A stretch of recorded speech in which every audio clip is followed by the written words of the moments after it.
Hello and welcome to Radio 1 Extra. I'm here live with the director of the documentary Graveyard Shift, and I'm interviewing Molly about the type of audience feedback she received from her peers and fellow friends and family.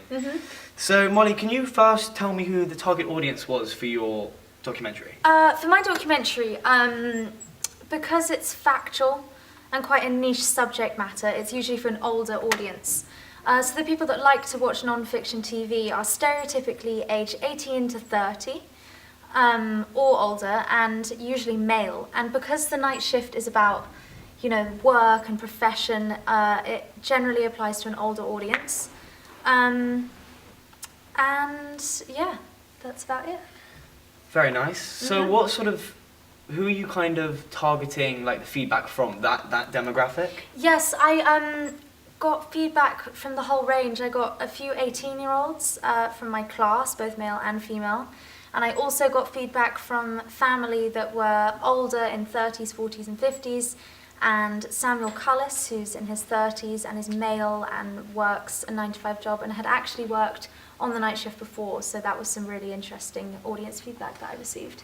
That's really interesting. So what sort of feedback did you get from your peers, so the 18-year-olds? Right, well, I conducted a small screening with 7 of them. And I showed them my first draft, and after that I asked them, what's the best thing, what's the worst thing, what can I improve on, and what do you think about the night shift now? Do you think it's good or bad? This is my first draft of The Graveyard Shift. It's the first 5 minutes of a documentary about people that work the night shift in London. If I could just get your feedback, it's a first draft, so the voiceover's just a rough script and the music doesn't fade out properly yet, but it's got the gist of it is there. I'd say it's like 80% there, so if you could just let me know where, you're my target audience, so where it's going, that would be really great. And what I got back was actually really interesting. Everybody said the worst thing about my documentary at that stage was the sound. But there are just bits, I think, with the sound. Yeah, the sound isn't quite right. Where it just brings it down because you're reminded that you're not watching that. But it's cool. And all the information and the way it's structured is really good. Thank you. Yeah, again, just the sound that sometimes goes in and out. And, but it's really. I think it's just the sound. There's times when it's a bit out of time. Okay. When he says the name of the documentary at the beginning, the music starts a bit while he's finishing saying it. Yeah. So you can't properly hear it, but apart from that, it looks really good. Thank you. And the idea was great, but I think that you should end with the tube scene instead of the hotel scene because of the man saying goodbye, so that's kind of like the end. Yeah. So I think that would be maybe something you could do. But yeah, really good. Thank you. Yeah. I think the sound obviously Yeah. Okay. So I had to change the track because it was copyrighted. I had to reduce the background noise on Final Cut Pro. I had to use the fade in and out between clips, and I re-recorded my voiceover. Because it was my voice, I felt as a teenager it wasn't authoritative and didn't really sound like that stereotypical documentary voice of God. So I actually asked my father, who has a Cockney accent, which I thought was great for the London-esque vibe, and I recorded it on a microphone instead of my computer because it sounded a bit grainy. The time of day or night is of no importance when it comes to the well-being of our loved ones. Doctors and nurses are obliged to fight their natural body clocks, despite the profound physical and psychological effects on their well-being. After this, I uploaded my video to YouTube and received a lot of constructive and just complimentary comments. So Frankie Snaith said that the transitions between the shots are really good and the location shots. But some of the background sound is quite loud compared to the people talking, but at the same time this makes it realistic. So I was quite torn as to whether I should change this, and in the end I did reduce the background noise of some of the trucks in the market because I agreed with her comment. Millie Davis said that it was really interesting, but to improve she'd like to hear music between the locations. And I think this is a good piece of advice. I exported the Final Cut as an AAF file with a second handle, and used uncopyrighted music that increased in tempo at the times that it was like establishing into the next location. It had quite a magical feel to it, and I think this really improved the overall atmosphere. Have you noticed any improvements? Does it sound much better Yeah, now? I think it sounds better. The city that never sleeps. Fun for some, plain hard work for others. I'm actually conducting a screening for the final piece, and hopefully there won't be any complaints about the sound. And who are you going to try and target for that?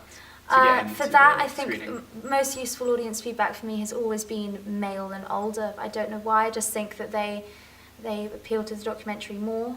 When I interviewed Samuel Cullis about my documentary, he said that he didn't really know much about night shift work before working on the night shift, and this made me think that I should really get statistics out there for people to understand.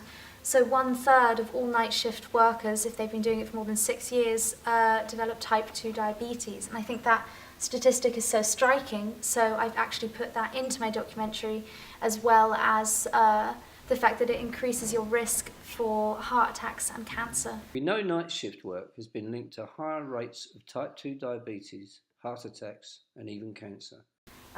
So that was a really useful piece of information for me. Another thing that he said was regarding the colour. So a lot of my shoots were taken in like fluorescent lighting. So with Sloane Square, it was underground, so they have those, those horrible white lights, and it aesthetically didn't look that great. So he told me that I should increase the exposure, and that really made a really nice contrast between their high-vis jackets and the bright light. That's interesting. Yeah. So everyone appreciated the editing skills you did, so no one had any criticism on that? No, actually I got a lot of compliments on my editing skills. However, I did try and do motion tracking for font, and I'm still in that process, so I hope that's going to work. What sort of platforms have you distributed it to? Well, the link for my first draft was on YouTube, and after that I really utilised social media for my audience feedback, and it was brilliant in really gauging what I needed to do. I actually made a survey on a website called SurveyMonkey, asking questions about the editing and the sound and whether it was problematic or not. I uploaded my video onto Instagram, in which I have 800 followers. So that was really great, and it got a lot of likes and comments, and I could understand what the general feedback was. I uploaded it onto Twitter and Facebook, because I think that on social media people like to respond and share, and it created a bit of a buzz around it, which was really exciting. And out of that, I think I gauged that the narrative structure was a little confusing towards the end. It cut out halfway through because it's only a 5-minute segment. So after this I changed it and made a split screen of the people working in the hotel. That's it. Good night. After the break, we go to the dark side of the 5-star world of glamorous hotels. We will meet the night workers who service the rich and famous. My name is Georgi. My name is Micah Gunawardena. My name is Miroslav Vazu. Bogdan Oza. And I did an advert break, and I think that, and they responded and said that really cleared it up. So have you completely finished it? Is it completely edited now? Yeah, I think so. I mean, I never feel like anything is completely edited, Right, because the that's harder you all work, the about better it, it yeah. is. But That's true. So how about the second task, a print magazine, am I right? Yeah, a print magazine. That was really interesting because I used software that I'd never used before. And I had to use audience feedback because I really wasn't sure about the conventions. And were there good feedback from that? Yeah, I interviewed Millie Davis, who is an 18-year-old girl, so I was going to the other end of my spectrum of my target audience. And I showed her the first draft. So here we are, I've got Millie here looking at my ancillary task, which is a listings magazine, reviewing my documentary. And she said that... I said that I think you should change this photo because I didn't really understand what it was when I first looked at it, and I just don't think it goes very well with the article. So I was thinking probably the photo of the bread looked better there. And then I also think that this is quite unrealistic. It looks quite fake, like she got told to do that. Yeah. So I think that this photo is better. I like the symmetry, and I think it just looks more realistic. Thank you, I agree. And I filmed her analysing it and seeing what she thought. There was originally a picture of a quiche on the listings magazine which I'd taken at the bakery, but for someone that didn't know, it doesn't really carry enough relevance, and that's what she said, and she pointed that out to me. And I changed that actually to Jessie from Sloane Square, and the colours really worked better, and I'm really glad that she said that. So Molly, moving on swiftly, how about the second task? I heard you did print magazine, am I right? Yeah, print magazine. So for this, it was like a newspaper advert. So you know the Channel 4, they're brilliant. The Channel 4 adverts that are printed out in newspapers for documentaries. And you got feedback on this? For my audience feedback, I interviewed 2 of my peers. They were 18-year-old boys. I gave them a copy of the first drafts of the Smashed Alarm Clock advert and a copy of The Man with His Head in His Hands. And I asked them what they preferred. I'd choose the one with the clock. I think it's a cooler idea. I think the fact that it's kind of like in a nice kind of home doesn't really portray the people that have to like be working these kind of hours. That's true. I really like what's going on with this clock one over here. I think that's really nice. As they both said the alarm clock one, I decided to discard the other. I am glad that Daniel pointed out that the nice home does not reflect the hardship that they have to go through, because I didn't realise previously. If I could give you some constructive criticism, I would say like the font isn't that amazing in the top right hand corner. I used the Channel 4 Identity Style Guide to improve on my font. It stated that I should use C4 medium with 20-point font and 24-point leading. Also, I don't really understand the scribbles on the table. What's going on with what's all these lines over here? Both interviewees did not understand the white lines around the glass. I was attempting to make an artistic feel to the advert, but I think that it was just confusing the image. I therefore concluded a survey to see if other people were confused by the lines, and they were. Liam recommended this. You could whip up maybe some smashed glass on Photoshop from Google Images maybe, I'm not sure. I liked his advice, so I used the sharpen tool around the edges and increased the brightness.